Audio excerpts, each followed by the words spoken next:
Womp womp womp. Psh. So, I caved and bought Dying Light a couple of days ago.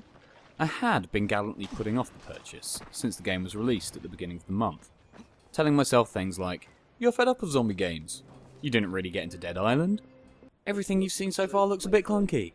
Sure, it's getting some reasonably positive reviews, but you can't trust anything the media tells you anymore. Actually, not just the media. You just can't trust anyone else's opinion anymore." So, I don't know when it was that I decided to cave in to decidedly minimal pressure and throw myself back into another zombie-infested tropical resort.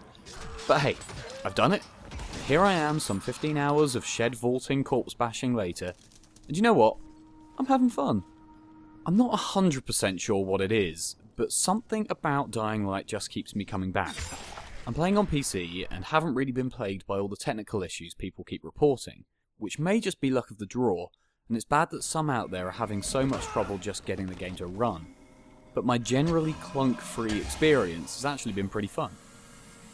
Initially, I thought the graphics looked rough around the edges, the combat looked clunky and not particularly gratifying, the free running looked hit and miss, and the overall game didn't seem to have any content in it to really tempt me into playing. But in actual fact, the game does a hell of a lot better than expected in each of these areas. Graphics-wise, it can look really good in places. Some of the lighting effects in combination with the continuous day-night cycle are really pretty. And the draw distance is really impressive.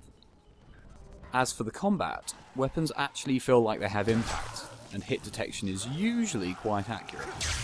As well as the visceral effects of thwacking the walking undead with your selection of hardware store merchandise. You do have to contend with a stamina bar and weapon degradation still, and although many find this quite annoying, you are able to free run away from most threats quite easily. So it's not a massive issue. It also forces you to think a little bit more about the way you attack, or whether you can just avoid an enemy altogether.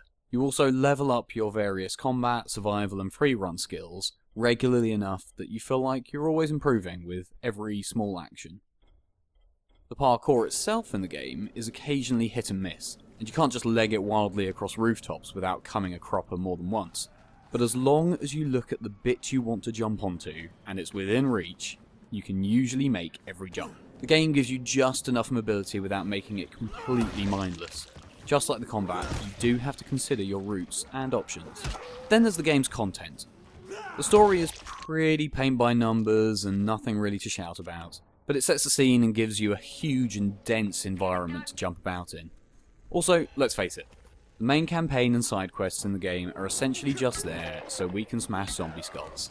That's what you're playing this game for. So let's not get bogged down in trying to discuss the lack of original story or intriguing characters. There are other games I can go to for that. Needless to say, there are a lot of things to do. Many of them being fetch quests to begin with, but when you're still getting used to the game at first, these are balanced out by the fun of exploration and brain bashing. Now, as we can tell from the title, the day-night cycle plays a massive part in Dying Light. There is a huge difference between playing during the day and playing at night. During the day, you leg it about, popping heads here and there in a giant playground for zombie bashing, but at night, the world becomes a menacingly huge swathe of darkness, filled with fear and tension, plus horrible, fast-paced hunter-like zombies who will kill you as soon as they see you if you don't leg it back to a safe house in time. These badasses will not stop chasing you, and make it understandably tempting to just cower in a reinforced shed surrounded by UV light until the sun comes up. But here's the thing. All the XP you earn is doubled when the sun goes down, making it almost worth the risk. I said almost. I'm not a complete daredevil.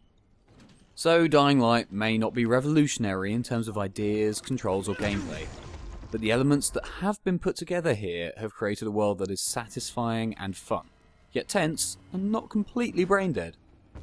It's not without its flaws, and it's not a revolutionary step forward for zombie games, or gaming in general, but it's fun. And you know what? That's okay. It's getting dark, people. Time to lay low. Find a safe spot to make it through the night. You all know the drill. Stay safe.